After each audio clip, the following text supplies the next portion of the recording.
Good morning ને જય શ્રી કૃષ્ણ. જો અત્યારે વાગી ગયા છે સવારના 8:30 અને આપણે જાગી ગયા છે કારણ કે આપણે જવાનું હોય ઓફિસે. અને મમ્મીને જો આપણે કાલનું ગિફ્ટ આવ્યું હતું તો એમાં અત્યારે શું કરો છો મમ્મી? જો અત્યારે મમ્મી કાજુ બદામ ભરી દે છે એમાં. અહીંથી તમને દેખાતા હશે એમાંથી કાજુ ને બદામ. પછી આને અહીંયા 120 ઉપર મૂકી દેવાનું છે. ક્યાં મૂકશો? અહીંયા આ કબાટમાં. જો કેવું લાગે છે? આ બધું દેખાય બધું મસ્ત. કાજુ બદામ ને પિસ્તા બધું ભરી દીધું લાગે છે. જો હું દૂધનો પાવડર બનાવવાનો છે પછી તો ત્યાં સુધી આમાં ભરી દીધું છે. પાવડર બનાવવાનું થાય જ્યારે આમાંથી લઈ લે કાજુ બદામનો પાવડર બનાવી નાખશે દૂધનો. ભાભી ક્યાં ગયા? હોઈ ગયા છે ભાભી. તો ભાભી અત્યારે જમવા બી ગયા છે. ઓફિસમાં જવાનું ખાલી 5 મિનિટનો ટાઈમ છે. હું ખાવ છો? જો આ એકલા આવું ખાય છે. જો અંદર રૂમમાં પેક કરીને આ પેરુની ચોરી કરીને પેરું ખાય છે. રેનકોટ પહેરવો પડશે એવું લાગે છે કે બહુ વરસાદ આવે છે કે નથી આવતો. તો આપણે વરસાદ તો અત્યારે આવે છે, થોડો ઘણો આવે છે. તમારે રેનકોટ પહેરવો પડશે હો ભાભી. બારિશ કાલે આવતો તો એટલું આવે છે.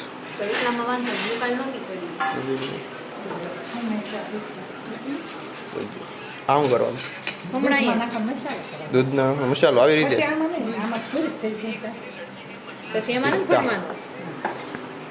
ઈ પાવડર પછી થોડી એમાં ભરવાનું. આ તો આખા હોય એટલે એમાં ભરવાનું.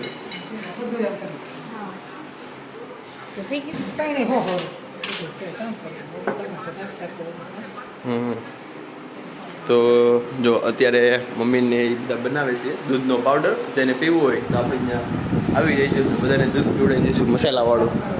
હા અત્યારે જ દઈ જવું છે. તો જો કાલે જે ગિફ્ટ આવ્યું છે તો આજે એનો યુઝ કરી નાખ્યો છે પૂરેપૂરો. તો હવે અમારે જવાનું છે ઓફિસે. હવે આપણે મેળા પાછા થોડાક નથી જવું ઓફિસ. આળા થડે છે હજી તો. કેટલા દિવસ થયા છે તમારે? 20-21 દિવસ થઈ ગયા છે આળા થડવા પડી. અહીંયા બેસવાનું હોય ઓફિસે, બીજું શું હોય. તો હવે આપણે મેળા પાછા થોડાક સમયમાં કાં તો ઓફિસે કાં પાછા સાંજે આવી. અત્યારે ભાભીને ફોન ચાલુ થઈ ગયો છે. જોબ ચાલુ કરી દીધી છે. ઘરે આવીને ખાવાનું બનાવતા જોબ ચાલુ કરી છે.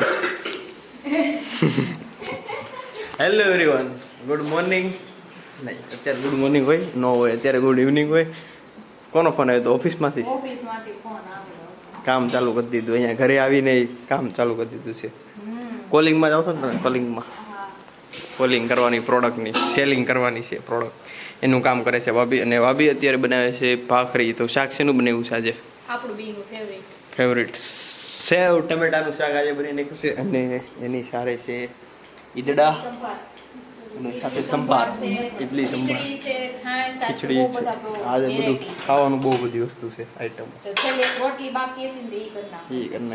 રોટલી, ભાખરી, સેવ ટમેટાનું શાક, ઈદડા, ખીચડી, વઘારેલી છાશ, મરચા, છાશ, દૂધ, બધી વસ્તુ છે. આજે ફૂલ ખાવાનું છે. આઈટમ જોરદાર. હે પાપડી શેકવાના છે. ઓલાનો શું કે ઓલાનો ઉપયોગ કર્યો કે નહીં? કાજુ બદામનો કે દૂધ બન્યું છે. આ તો બહુ મોટા છે. ઘઉંના પાપડ લીધા છે. ઘઉંના પાપડ આવી ગયા. જો આ વખતે આવી ગયા છે તૈયાર પાપડ. જો આવી રીતે ઘઉંના આવ્યા છે આ વખતે. હાલે હા હવે તો ખાવાનું જ છે ને. અહીંયા થઈ તો ગયું. એક રોટલી રહી, છેલ્લી રોટલી છે. વેફર, સવાણું, પાપડ નાસ્તાનું થઈ ગયું. પાપડ નહીં બધું છે ને. તો જો અહીંયા અત્યારે વઘારેલી છાશી બની ગઈ છે. ખીચડી યારે આપણે પાપડ. હા રોટલી, ખીચડી, ભાખરી,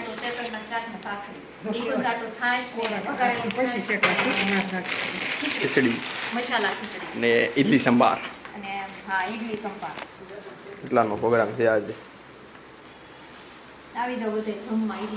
હવે જો જમવાનું બધું બની ગયું છે તો જેને જેને ખાવા આવવું હોય એ આવી જાય. અને અત્યારે બધાની ખાડીઓ ભરાઈ ગઈ છે, ફૂલ રેડ એલર્ટ છે સુરતમાં, તો કોઈ બહાર ન નીકળવું ઘરની બહાર. હા, હજુ ખાડી જે છે ને ઓવરફ્લો થઈ ગઈ છે આખે આપણે સુરતની મેન ખાડી. પાણી ટીપું નથી, રેડ એલર્ટ આપી દીધી છે. આપણે જેટલું હમણાં આગળ 4 દિવસ પહેલા જેટલું વરસાદ ભરાઈ ગયું સુરત એની કરતાં વધારે રેડ એલર્ટ અત્યારે છે. ખાડી ઉભરાઈ ગઈ, ત્યારે ખાડી નહોતી ઉભરાણી, અત્યારે ખાડીમાં એવું છે બહાર એવું. અત્યારે નીચાણ વાળો વિસ્તાર છે ને બધાને રેડ એલર્ટ આપી દીધી છે, કોઈને બહાર નહીં નીકળવાનું. એટલી પહેલા આપણે જેટલું હતું ને એક મહિના હમણાં 20-15 દિવસ પહેલા એની કરતાં વધારે વરસાદનું રેડ એલર્ટ છે આજે.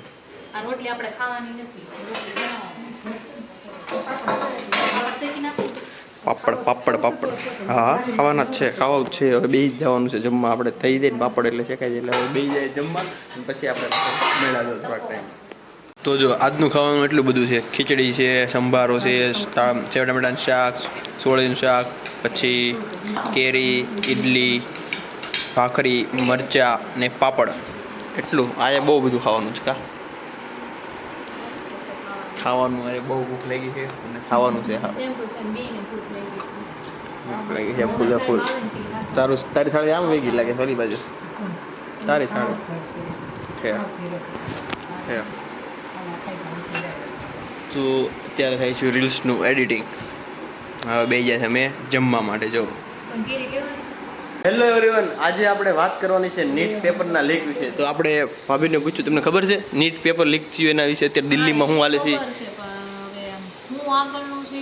એ નથી ખબર ને, ન્યૂઝ નથી જોયા, પણ ન્યૂઝમાં એટલું બધું બતાવતા જ નથી કે કોઈને ખબર પડે શું થયું છે એમ. ન્યૂઝમાં આવતું જ નથી, ખાલી સોશિયલ મીડિયામાં જ આવે છે. ન્યૂઝ વાળા તો બતાવે નહીં આપણે એવું.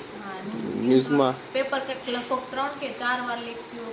હા, આપણું ઇન્ડિયામાં જે પેપર છે ને નીટનું JEE સૌથી જે મેન પેપર આવે ને એ 4 વર્ષથી રોજે દર વખતે લીક થાય છે પેપર આવી રીતે.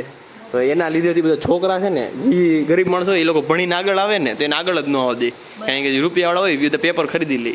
તો એના લીધેથી આપણા દેશના શિક્ષણ મંત્રી જે છે ને મેન એને કાઢવાની વાતો કરે છે કે એ નીકળશે ને તો પેપર લીક નહીં થાય એમ, કારણ કે એ પેપર લીક કરાવે છે એવો દાવો કર્યો છે બધા લોકોએ. હા, કે એના લીધે પેપર લીક થાય છે એવું કન્ફર્મ જ છે એમ, કારણ કે એ આવ્યા ને એના પછીથી દર વર્ષે એવું થાય છે કે પેપર લીક થાય છે. તો એનું આજે સુરતમાં એટલું આંદોલન કર્યું હતું બધાએ. કારગિલ ચોક નહીં, કારગિલ સર્કલ, વેસુ જે છે ને વેસુ વાળો, અને પોલીસ વાળાએ બધા ઓલાને બહુ માર્યા, છોકરીઓને એટલા માર્યા. તમે વિડીયો જોયા? હા, ઈ તો જોયું છે, પણ આમ બહુ લાંબી નહોતી ખબર. હા, ખાલી શોર્ટ રીલ્સ આવે ને એમાં જોયું તો બહુ બધાને મારતા હતા. બધા દિલ્હીમાં બધાને એટલા માર્યા છે ને બધાને પોલીસ વાળાએ કે બધાને કપડા ફાડીને એટલા એ લોકોને બધાને મારેલા. તો એના વિશે તમે શું કેવું? તમને શું લાગે છે એ નીકળી જાય કે નહીં નીકળે એમ શિક્ષણ મંત્રી? હવે એ તો સરકારને ઉપર છે, આપણું કાંઈ એમાં ન આવે. એટલું આપણે હડતાલ કરીએ કે ગમે એટલા આંદોલન કરીએ. આ હડતાલ ચાલુ છે ને 22 દિવસ થયા છે, હજી કાંઈ થયું નથી. 22 જે આપણા ઇન્ડિયાના સૌથી મોટા સાયન્ટિસ્ટ છે સોનમ વાંગડુ, જેને 3 Idiots મૂવી તમે જોયું? 3 Idiots મૂવી એમાં જેલો રેન્ચો જે છે ને જેને આમિર ખાને જેનો રોલ કર્યો છે એ આપણા ઇન્ડિયાનો ઓરિજિનલ રોલ છે એનો, અને એ આપણા ઇન્ડિયાના સૌથી મોટા સાયન્ટિસ્ટ છે. તો એ અત્યારે 22 દિવસથી ભૂખા બેઠા છે. હા, લદ્દાખના એ બાજુના 22 દિવસથી ભૂખા છે. એણે આર્મી હાટું ઓલું બનાવ્યું હતું, ટેન્ટ બનાવ્યું હતું કે -20 કે 17 સેલ્સિયસ હોય ને એમાં અંદર ગરમ રૂમ બનાવ્યો હતો એણે અહીંયા. એટલે સૌથી મોટા સાયન્ટિસ્ટ છે આપણા ઇન્ડિયાના. તો એ અત્યારે છે ને 22 દિવસથી ભૂખા છે, તો હજી કોઈ આપણા દેશના સરકાર કોઈ ધ્યાન દેતી નથી. હજી એ લોકો ધ્યાન ન થાય કે 22 દિવસથી ભૂખા આપણું શું હાલે. હા, એ એટલા મોટા સાયન્ટિસ્ટ છે આપણા ઇન્ડિયાના પહેલા નંબરના. તો એમાં એ એટલું આંદોલન કર્યું છે, અને આપણે સુરતના અહીંથી બધા લોકો ત્યાં ગયા છે, ઘણા બહુ બધું પબ્લિક અહીંથી ત્યાં ગયું છે. આપણે તો સાધારણ માણસ. તો એમાં એવું છે અત્યારે ગરીબ માણસો છે ને એ લોકો ભણતા છે તો એ લોકો ભણી નહીં શકે, જે પૈસાવાળા છે ને એ લોકો પૈસા દઈને ડાયરેક્ટ ખરીદી શકશે એવું છે. એક પેપર કેટલાનું વેચાણું ખબર છે? કેટલાનો અંદાજો લગાવો હતો? એક પેપર 35, સૌથી મોંઘું પેપર 70 લાખનું વેચાણું, અને બીજું એક પેપર છે ને નીટનું 35 લાખનું વેચ્યું એ લોકોએ.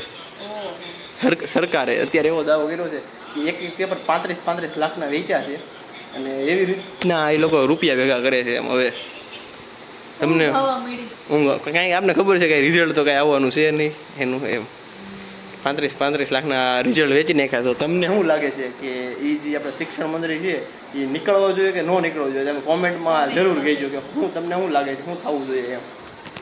હા, કોમેન્ટ કરજો અને કે- કોમેન્ટ કરવાનું ભૂલતા નહીં. ગિફ્ટ છે. હા, ગિફ્ટ છે. હવે થોડાક જ દિવસ બાકી રહેશે, એટલે 4 થી 5 દિવસમાં રિઝલ્ટ આવી જાય કે આપણે કોને ગિફ્ટ આપવાનું છે અને ગીવ અવે કરવાનું છે. પણ ઈ કોમેન્ટ કરે તો. હા, બાકી કોમેન્ટ નહીં કરે મળે. તો. હા, કોમેન્ટ રોજે જે એની કોમેન્ટ હશે એને જ ગિફ્ટ મળશે. એને આપણે બીજી gift ઘરે આપી જઈને દે. અમે gift આપશું. હા, એને સરપ્રાઈઝ મળશે પૂરેપૂરું. પહેલાં તો અમે એને યુટ્યુબથી ડાયરેક્ટ કોન્ટેક્ટ કરી લઉં. અમને અમારી પાસે એનો કોન્ટેક્ટ નંબર નહીં હોય, કારણ કે જે યુઝર હશે ને આપણે ઓળખતા તો નહીં હોય કોમેન્ટ જેની હશે. અમે યુટ્યુબથી કોન્ટેક્ટ કરીને ડાયરેક્ટ પછી એની ઘરે જઈને સરપ્રાઈઝ ગિફ્ટ સુરતમાં રહેતા હશે મળી તો જશે. કંઈ ઘરે જાશું ને નકર સુરતની બહાર હશે તો આપણે તો parcel પાર્સલથી આપણે મોકલી દેવું ગિફ્ટ એને. બાકી એવી રીતે gift આપશું. ગિફ્ટ આપવાનું. અને એ થોડાક જ દિવસ છે, હવે લગભગ 7 જ દિવસ તો બહુ મેક્સિમમ કે 7 દિવસની પહેલાં જ આવી જાય રિઝલ્ટ એવું લાગે છે. આપણે ઓછામાં ઓછા 7 દિવસ કરીએ. હા, ઓછામાં ઓછા 7 દિવસ છે. એમાં આ સેટરડે સન્ડે લગભગ ફ્રી નહીં હોય, કારણ કે બહાર જવાનું છે. એટલે તો ઓલા સેટરડે સન્ડે તો ફાઇનલ જ આપી જ દેવાનું છે આપણે જેને જે ગિફ્ટ આપવાનું છે એ. તો જો અત્યારે આપણા દેશમાં વાલે છે, તમને લોકોને ખબર નહીં હોય, કારણ કે ન્યૂઝ ચેનલમાં કંઈ આવતું નથી. સોશિયલ મીડિયામાં અત્યારે ફૂલ ટ્રેન્ડિંગ છે. ને સુરતમાં એટલા બધા આવું થયું છે, આંદોલન હાલે છે. આવા તમને આ એક આંદોલન નથી હાલતા હો, બહુ બધા હાલે. 7 આંદોલન હાલે છે. હા. ઓલું એક જગ્યાએ જે આદિવાસીઓનું છે 4000 ઝાડવા કાપી નાખ્યા એ લોકોને જંગલમાં. હા, એ આખું જંગલ સાફ કરી નાખ્યું છે અત્યારે સરકારે. 4000 ઝાડવા સાફ કરી નાખ્યા. એવા 4 થી 5 અલગ આંદોલન હાલે છે. અને એ લોકોને તો 27 દિવસ થયા છે. ઓહો. 27 દિવસથી ભૂખ્યા છે એ લોકો. હા, આવડા બધા દિલ્હીવાળા ને એ બધા છે, એ લોકોનું તો હજી તો એટલું જ હાલે છે. એ લોકોને 21 દિવસ હાલે છે, એક આંદોલન 27 દિવસ હાલે છે. આની પહેલાં એક આંદોલન આવી રીતે થયું હતું ને, એ 101 દિવસ ચાલ્યું હતું અને એ માણસ મરી ગયો હતો. એ તો 101 દિવસ ભૂખારે તો મરી જાય. એ એની હાટું ખબર છે, ગંગા એણે એવું કીધું કે ચોખ્ખી કરજો એમ. હા, ગંગા બહુ ઓલી છે. ગંગા ઓલી હતી, એ કીધું વચ્ચે ડેમ બનાવશો ને તો એ કે ત્યાં કચરું એવું બધું થાય, તે કોઈ માન્યું જ નહીં, સરકારે ધ્યાન જ ન દીધું. અને એના લીધે અત્યારે ગંગાનું પાણી છે ને પીવા લાયક નથી રહ્યું. હા. એ માણસે 101 દિવસ સુધી ભૂખ્યો હતો અને આવું થઈ ગયું હતું. તો તમને શું લાગે છે, આ બધા પરથી કાંઈ રિઝલ્ટ આવશે કે નહીં આવે, કે બધું આવી રીતે જ આપણી સિસ્ટમ છે એ પ્રમાણે અત્યારે હાલે છે એ પ્રમાણે હાલતી રહે? તો બસ અમારો વિડીયો તમને આજનો સારો લાગ્યો હોય, અમે આવી રીતે તમને કીધું, તો તમને શું લાગે છે કે અમારા વિડીયોને થોડો કંઈ સારો લાગ્યો હોય, આના વિશે તમારું શું કહેવું છે એ તમે કોમેન્ટમાં જરૂર જણાવજો. અને અમારા વિડીયોને લાઇક કરજો, કમેન્ટ કરજો, શેર કરજો ને સબસ્ક્રાઈબ કરજો. કોમેન્ટ જરૂર કરજો. તો કોમેન્ટ કરવાની છે, કોમેન્ટ જેટલા કોમેન્ટ વધારે એટલા ગિફ્ટ મળશે, એટલું ગિફ્ટ મોટું. હા, ગિફ્ટ મોટું અને ગિફ્ટ મળશે એ તો કન્ફર્મ જ. એ તો કન્ફર્મ જ છે. અને એ આપણે ડેટ કહી જ દઈએ કે આ સન્ડે અમે નથી, આવતા સન્ડે તો 100% ગિફ્ટ મળી જ 26 જાય. તારીખના સન્ડે નહીં, એના પછીના સન્ડે આવે. હા, એના પછીનો જે સન્ડે આવશે ને એ સન્ડે, 20 તારીખનો પેલી બીજીમાં આવતો હશે એટલે ઈ સન્ડે હશે. એ સન્ડે આપણે ગિફ્ટ મળી જવાનો છે. હવે આપણે મેળા પાછા કાલે સવારે.